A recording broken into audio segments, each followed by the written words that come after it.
Welcome to No Agendas. This is going to be our special Chilo report with the deluxe edition just being released today for Honor and Profit, the Jinteki Criminal dual expansion. So today I've got Josh Lonhard and of course John Sullivan, you know from the previous videos. I'm Bob Picker. So we'll let Josh introduce himself. Hi everyone. I was kidnapped and talked into doing this. John played hostage on him. You know, so, but he's joined our meta. He's a really good player. You never know what you're going to get, Josh. So this is the official. You meet him. So anyway, let's get started. I mean, this is a great set. There's a lot of fun stuff. I mean, I love Jinteki. I've been playing Replicating Perfection for several months now, and I really enjoy that type of play. So there's a lot of fun stuff for me too. So with that, I'll let Josh start off. We'll start with the first card. All right, first card is Jinteki ID. It's Harmony Medtech. It's 40 card minimum, 12 influence, and it says each player needs one fewer agenda point to win the game. And it's kind of a gamble there since it also helps the runner out. Might work with a little different type of a Jinteki build than you're used to seeing. Like I said, I wish, this would be an NBN ID. I mean, two Astro strips and whatever else you want. I mean, done. Game over. It'd definitely be a lot more helpful in that faction. The other scary thing is if they ever come out with another 2-point agenda, you could win the game from your hand, which would be very, very bad. So I imagine we aren't going to see anybody getting Jinteki getting a second 2-point agenda. Like Clone Retirement. Clone Retirement, yeah, or like a neutral one. Yeah. I don't think we'll ever see a neutral, 2 advanced score for a point agenda. So I don't know. It's interesting. It'll be fun to play. I probably won't play it, but I don't know. Yeah, it's just 40 card deck. It's a short deck, but I mean 12 influence, just like the NBN one. Yeah, so it is a bit more faster of a build. Yeah. Yeah. A little scary. I don't know. I just think the runner's going to score 6 points way more often than I'm going to. You're not running priority wreck with this one. Yeah. No. That can be scary. Well, I mean, you could. You only need to score 2, but that's just. Yeah. All right. The next is the Nisei Division, or Nisei Division. It's a division of Jinteki. Whenever you and the runner reveal secretly spent credits, gain 1. With all the Caprice Nisei and all the other cards, Snowflake, all the new cards in here, I mean, it's going to be C play, I'm sure. Yeah, I agree with you. I think you're just going to see this I think this is my favorite Jinteki agenda. You love money. I do. I mean, you get the money for it, and you're playing the games. If you have RSVP, then you're basically getting to trigger all your cards for the free credit that you get. You're just going to be able to do so much with it, and it's definitely a very different play style than the whole 1-point ping you to death standard Jinteki that you usually see. So, I mean, I think it's good. You can build big ice, combo ice, and just wreck people with it. I'm not usually a big fan of the secretly spent credits, but since it's so unreliable, you never know if it's going to work or not. But it does make it a little easier to spend the money since you know no matter what you're going to get one back. That should be right up your alley. I mean, it's like you never know what you're going to get. But you only like it when you do it, right? Well, I like playing cards that I know what they do. Those cards you don't even know what they're going to do. But think about it. If you spend 2 credits every time, you're only spending 1, and you're basically taking 1 money away from the runner, guaranteed. Yeah, but then if they know you're always spending 2, then they'll access or whatever. Yeah, they'll get through and it. negate whatever the result is. True. Yeah, it's plus and minuses. It has some benefits. So the next one is the Tennin Institute. Another division. It's going to be your standard 45-15, and it's when your turn begins, you may place 1 advancement token on a card if the runner did not make a successful run during his or her last turn. I think it'll see some play. I think if you definitely have to be running a deck that either has, advanceable ice, Grendel Refinery. I mean, you want to get the advancement token every single turn. Otherwise, it's kind of a dead card. I mean, it's kind of cool.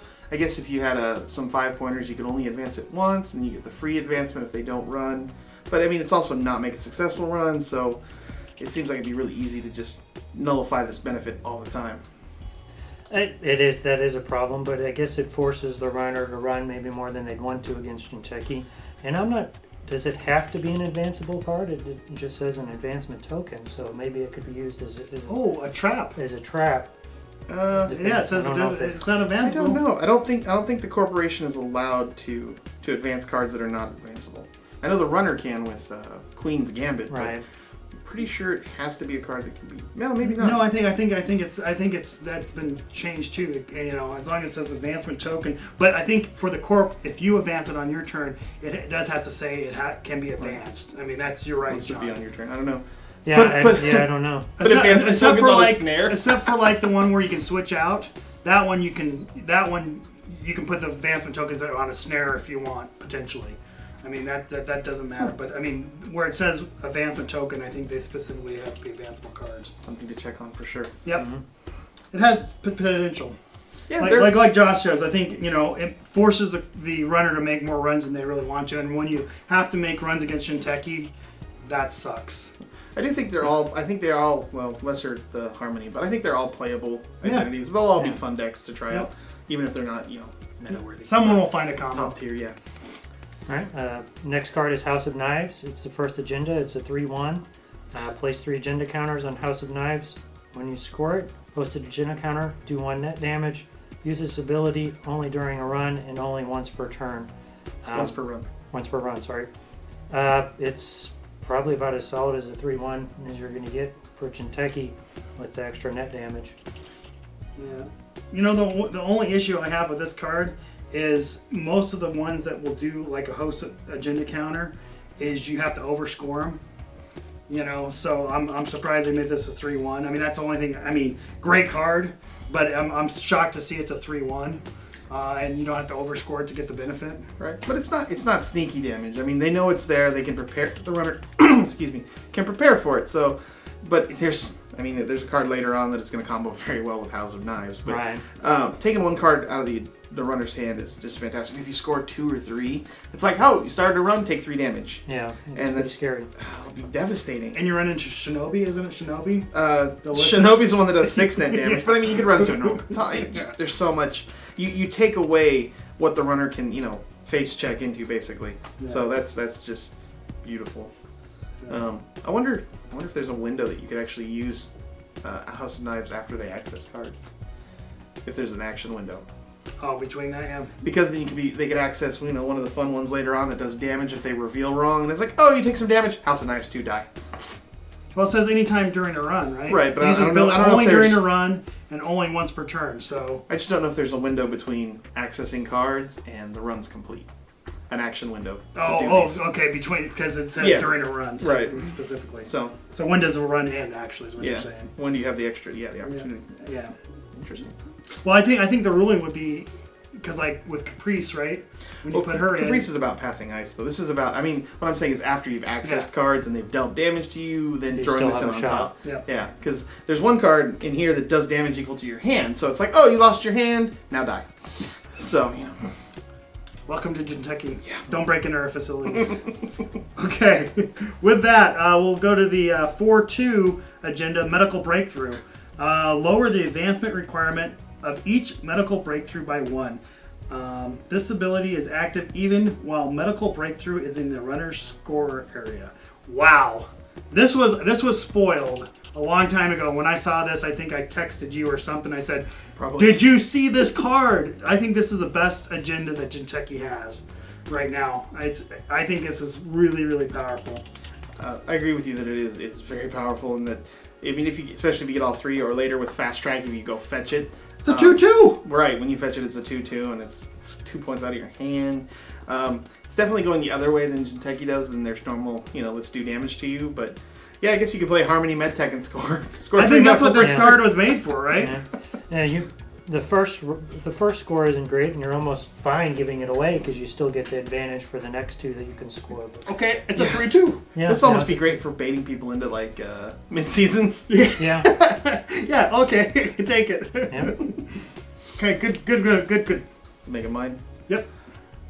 Philotic Entanglement, a unique agenda. 3 advancement tokens, 2 points. When you score this card. Do 1 net damage for each agenda in the runner's score area, limit 1 per deck. I think this is the best friend to the poke them till they die deck. I mean, oh, you have 5 points. Slashes by mini 5 knives. damage. Yeah, exactly.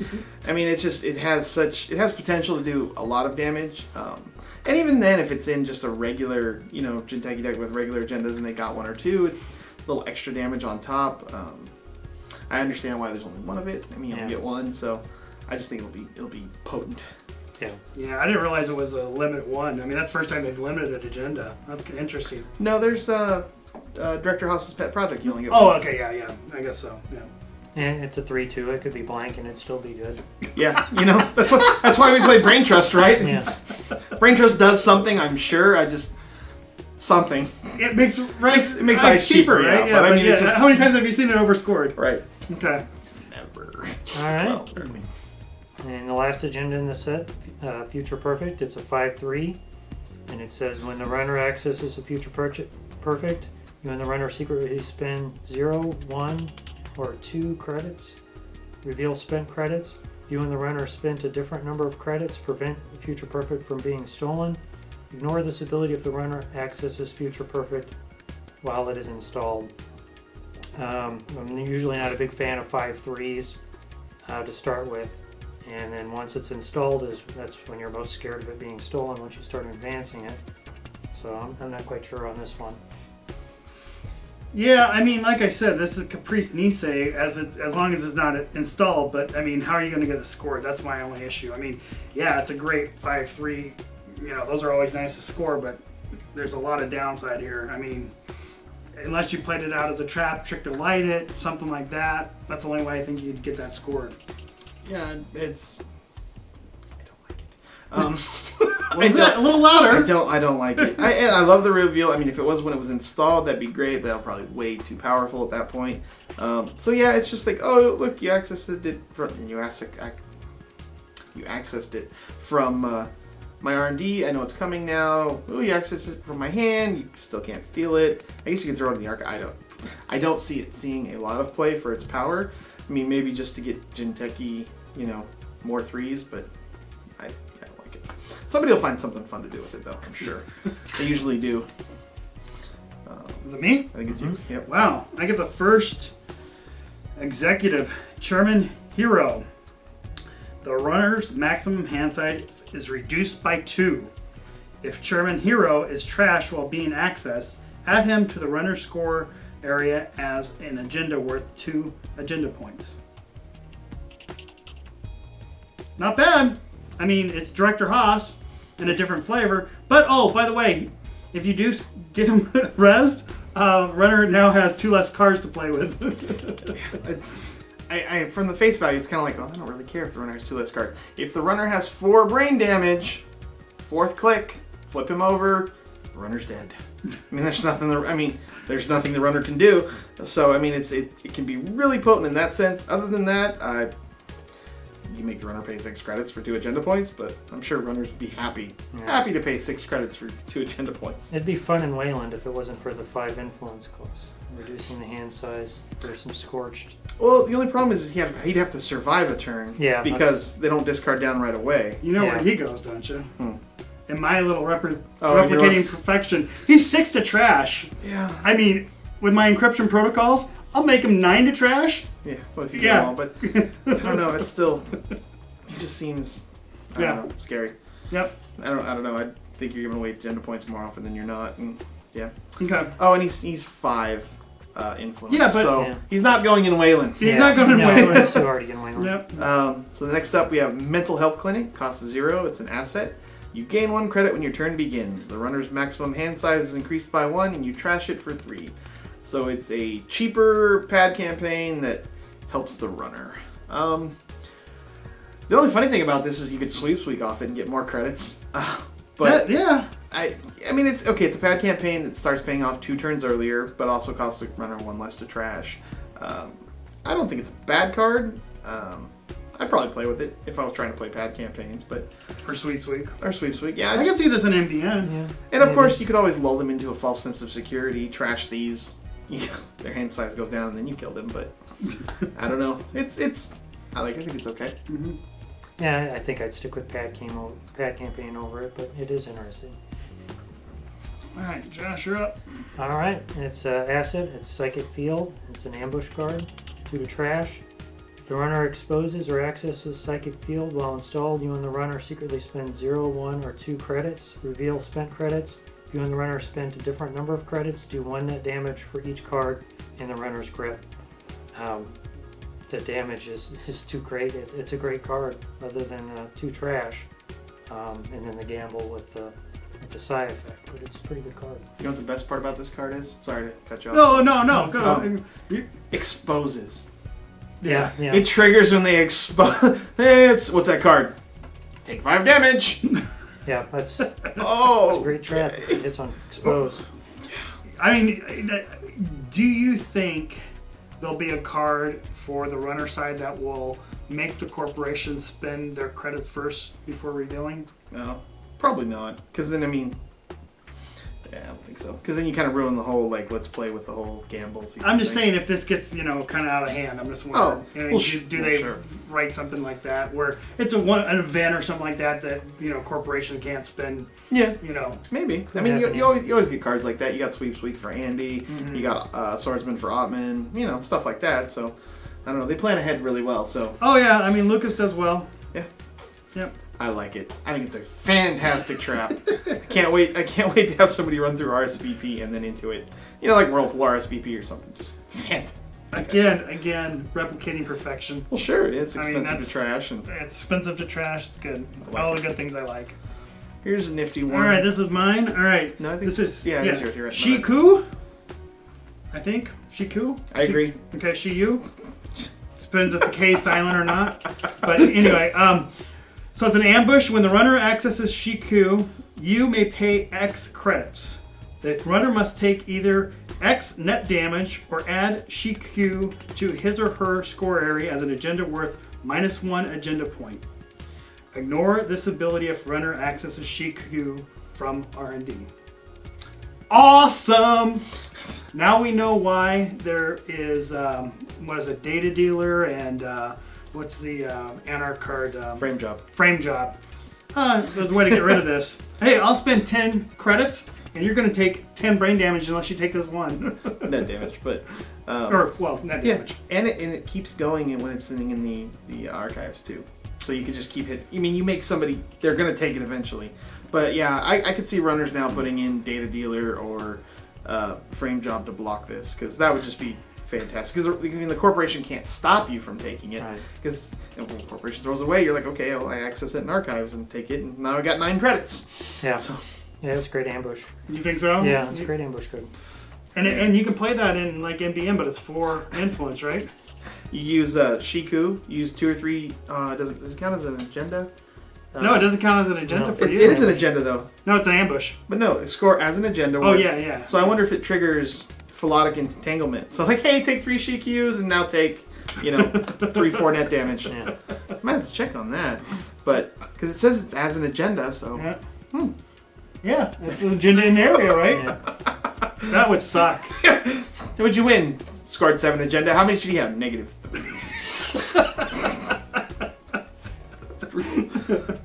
Next up, we have the Tenma line, which are the Tenma clones. We'll actually see an escaped Tenma clone later. Anyway, it's an asset. Costs 2 to res, 4 to trash, and it's for a click. Swap 2 pieces of installed ice. Yeah, this can just be fantastic. Moving Chum around, moving Sensei around. Just if you're caught early with the ice that doesn't make the combo, you can pop these guys out and fix your combo so you have the ice in the right order. Moving stuff over to archives. It'll be great. You're going to force the runner to come trash this. Well, I guess you're going to install it and use it twice though first. So maybe the runner won't come trash it. No, I think he still has to trash it because you're just gonna. I'm gonna put face down ice and swap. Or the whirlpool. I mean, put the whirlpool. You put a whirlpool in early. You never res it, yep. and then you can throw it up on the top sometime. I mean, you're playing it as a decoy. Yeah, Jinteki needed the ability to move ice around, so you're not so concerned about the order they come out. Yeah. And what did they have before Midori? Yeah. And Midori was so expensive compared to this. I mean, and Oh yeah, she lets you swap the ice Yeah. from like your hand. yeah, though, from your didn't she? hand, you Yeah. can swap stuff back and forth, which is great for getting rid of parasites. But you know, True, but no, this is far better. this is Yeah. much funner. Okay. All right. Next card is Cerebral Cast. It's an operation. It says play only if the runner made a successful run during his or her last turn.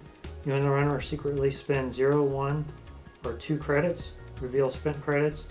If you and the runner spent a different number of credits, he or she chooses to suffer 1 brain damage or take 1 tag. It's a pretty tough choice for the runner most of the time, depending on who they're running against. It's a pretty good operation.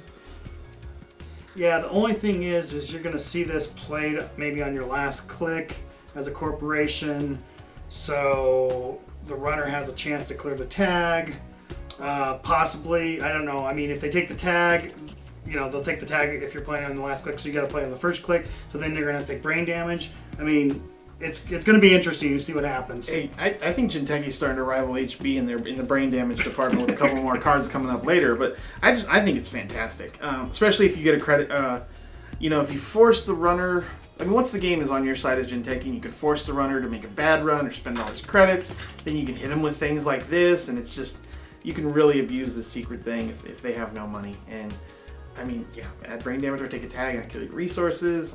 Probably don't have Scorched Earth, but maybe not. Maybe you have to put Scorched Earth in there just for that. I take the tag. I'm playing Cherman Hero. I mean, Scorched Earth, I only have to kill you with 1.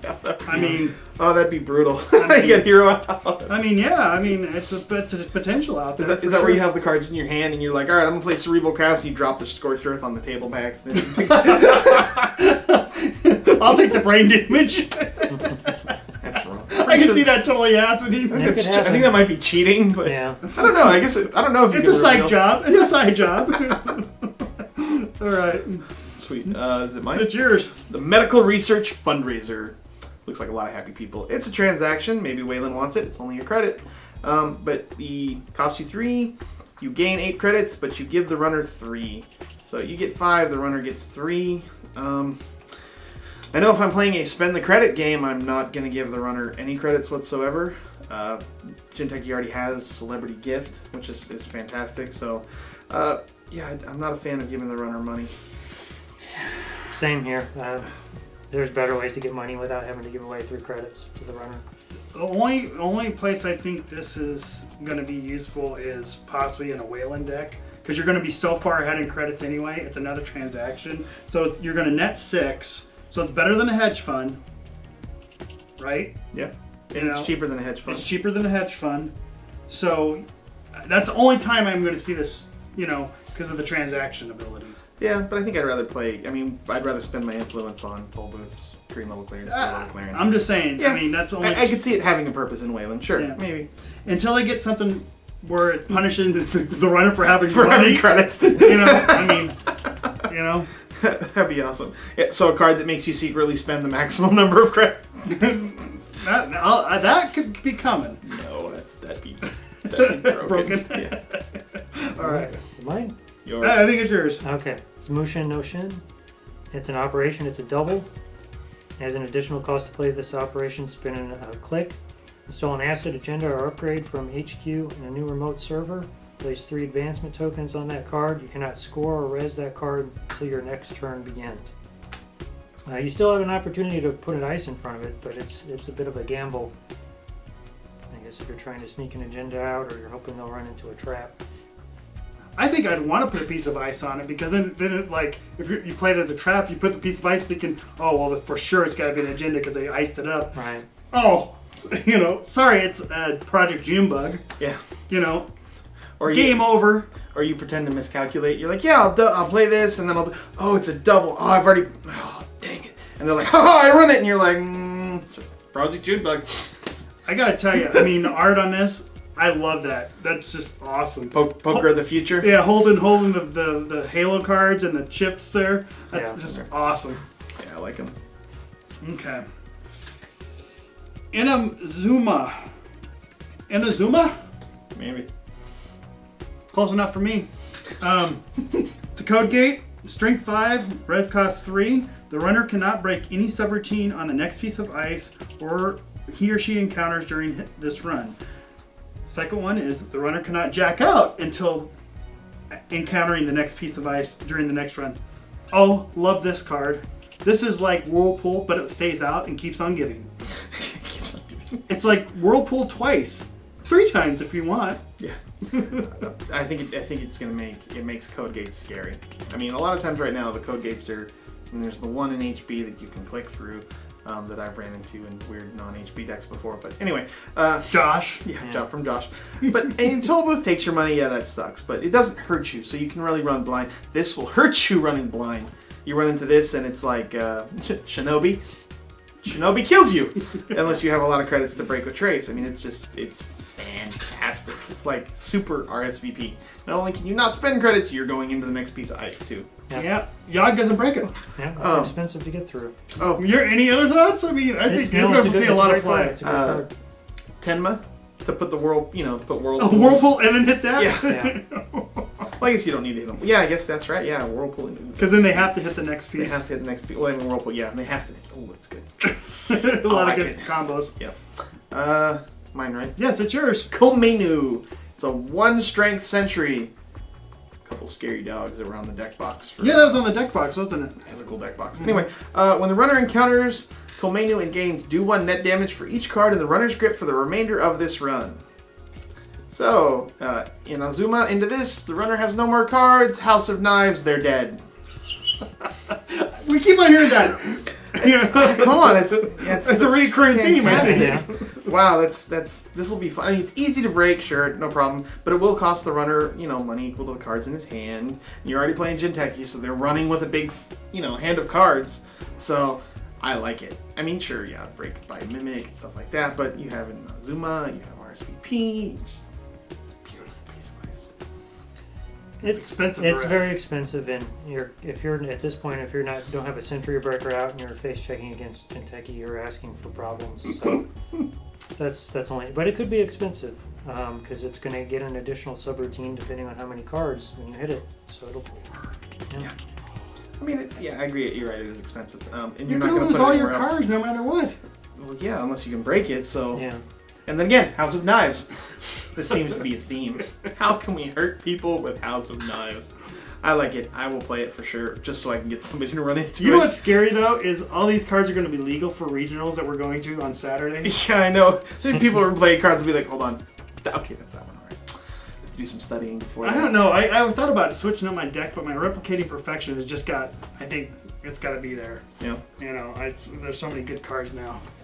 You get our new pop-up window. Yes, that's what I was going to say. It's Jinteki's pop-up window. It's a sentry, 2 subroutines. Both of them say do 1 net damage unless the runner pays 1 credit. It's pop-up window for Jinteki. It's a solid taxing ice.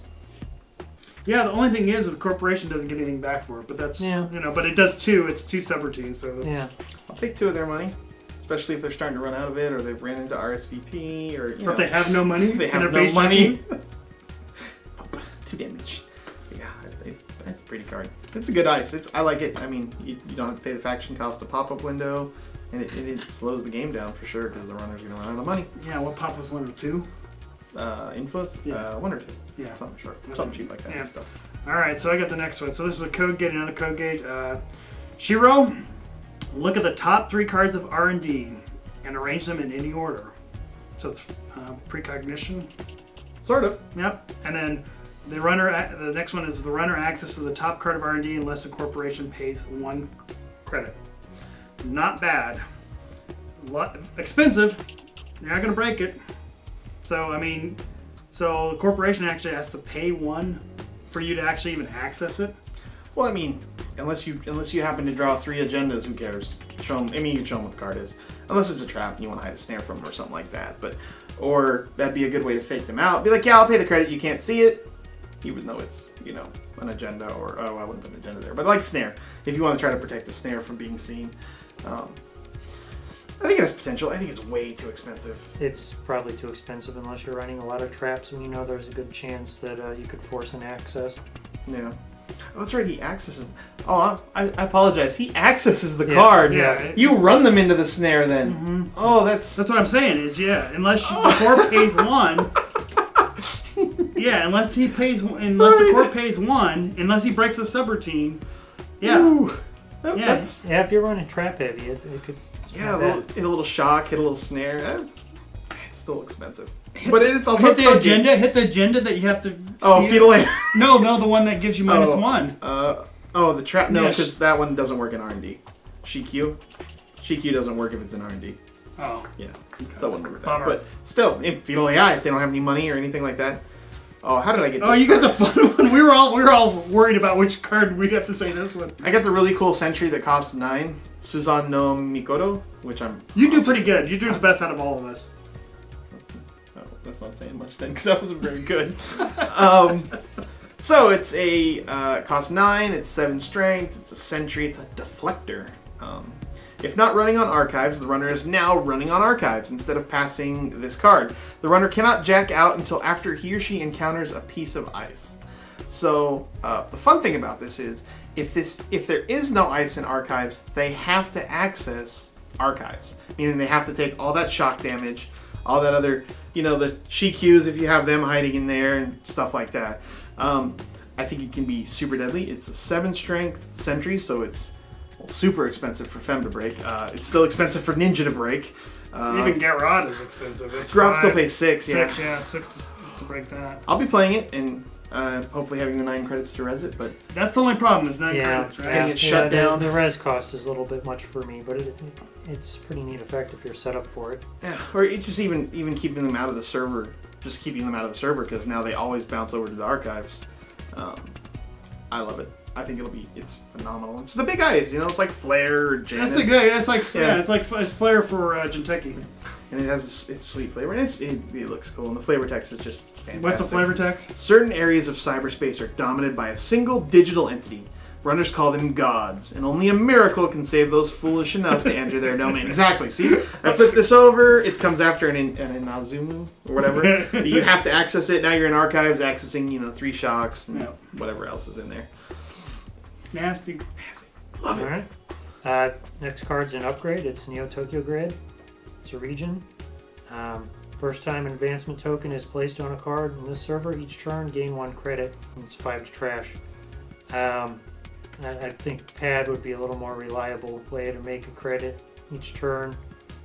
But if you've got a relatively protected server and you're going to be putting a lot of stuff in and moving it around, I guess it's okay. Yeah, I think this plays with the new identity, right? A little bit, yeah. The one that gives you the free advancement token. Yeah. Yeah. So I think those two play off each other. It's cheap to res for 2, 5 to trash. You get in a free credit. You put the advancement token in. You get the credit back if you want to use the credit for the advancement. Sweet. Yeah, and it's also each card too. So if you have ice walls or Hadrian's walls or they're for free. Other bad advanceable ice. Ice wall's actually phenomenal, but I'm not a big fan of it. I agree that pad campaign or somewhere, just because you're not going to be advancing every turn, and if you're not advancing, and it takes 2 turns to make it takes 2 credits, to make the credits back for it. So, no, thank you. It's expensive trash, though. True, but I don't think the runner's going to be too concerned about getting rid of it anyway. Tor Hanzo is a psyops. The first time you would do any amount of net damage during each run on this server. Instead, you may pay 2 credits to do 1 brain damage. I think, John, I love the art. I think she's super hot. I love this card. It's just awesome. Great art. But I know you love this card. You were talking about this card for a long time. This is what I think makes Jinteki start to rival HB in brain damage. House of Knives, brain damage. So you're not going to run the server unless you're willing to take brain damage. And I just think Jinteki is going to be able to create just a dominant remote server that the runner won't run, and you just score your agendas through it. So I guess you could play the new Anarch card, Singularity, and just destroy the whole server. But you're still taking brain damage because I'm going to House of Knives you. Yeah, that's great. How many? We're going to have to go back and count the number of House of Knives, but there's at least 3 cards so far that work with House of Knives. All right. Anyway, it's my turn. Plan B. Plan B can be advanced. If the runner accesses Plan B, you may reveal and score an agenda from HQ with an advancement requirement equal to or less than the number of advancement tokens on Plan B. Cost 0, 1 to trash. Mushin No Shin on Plan B. And score an agenda. And it's a fun card. I think it'll be very, very helpful, but at the same time, it's like any good trap. If they don't run it on that first or second turn, what are you going to do? Advance it some more? The biggest downfall I think it has is that install advance is usually not going to get you anything. You're just going to kind of have to be like, well, have to be hopeful. Yeah, that's the problem. You almost need 3 counters on it, and if they don't advance with 2 counters, or if they don't access with 2 counters, they're probably not going to hit it with 3, and then it's just sitting there. Yeah, I think this is a trick of light battery, basically, is what I look at it as. If you're playing Jinteki, I mean, if they don't advance, you just keep advancing, and then until you get your trick of lights out, and you just keep pulling trick of lights off.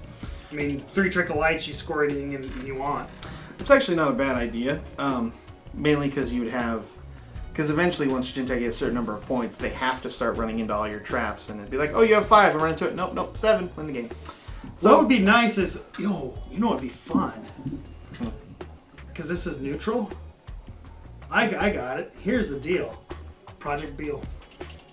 Oh, but again, they have to access it. Yeah. Who's going to run into it once it has 7 or 8 counters on it?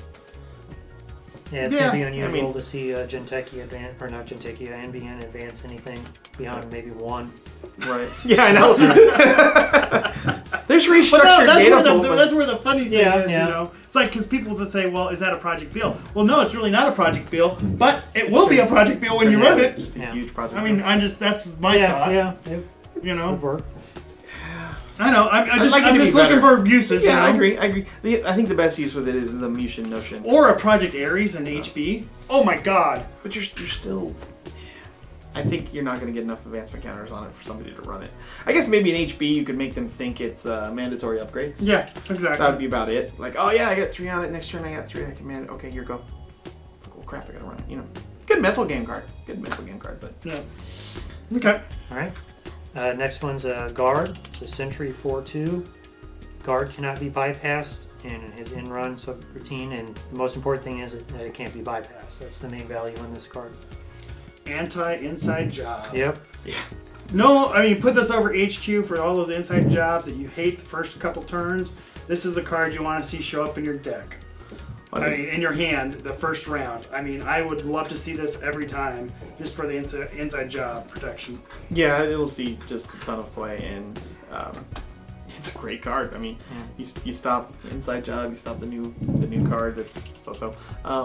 But yeah, I love it. It's neutral. It's a good sentry. Yeah. Anything you want to add? Yeah. What makes it mine? No, it's mine, right? Oh, sorry. Yeah, I get out of order. All right. John may disagree, but this is Rainbow. This is a Sentry, a Code Gate, and a Barrier. And it's 3 strength, it's 3 to res. So it does all 3. It's 4 strength. Or 4 strength, sorry, that's what's important here. It's just got 1 subroutine end to run. I like it. I think the art's kind of cool. John will say other things, but I think it could be useful. Josh is shaking his head, so I'm the only one who thinks it's kind of cool. It does have pretty art. Yeah, the art's nice. But, Bastion. Yeah, I'd rather use Bastion. Okay, credit. But it's 4. Sure, but it also can't be broken by code gates and sentries. Yeah, but Mimic, it's Mimic proof. It is Mimic proof. I mean, it's... All they have to do is get out 1 breaker that's halfway decent. Yeah. Corroder. Yeah, Corroder. Corroder will break both of the same. Yeah. But Gordian. Would you play that over the new NBN? Muckraker? No, not Muckraker. Or Wraparound? Wraparound? Probably. You don't see as much... Right now, at least, you don't see as much like Crypsis stuff anymore, so... I think I'd rather play Wraparound. Really? Yeah. But once you get a Corroder out of 0. True. I mean, even with a Corroder, it's going to cost you here 3.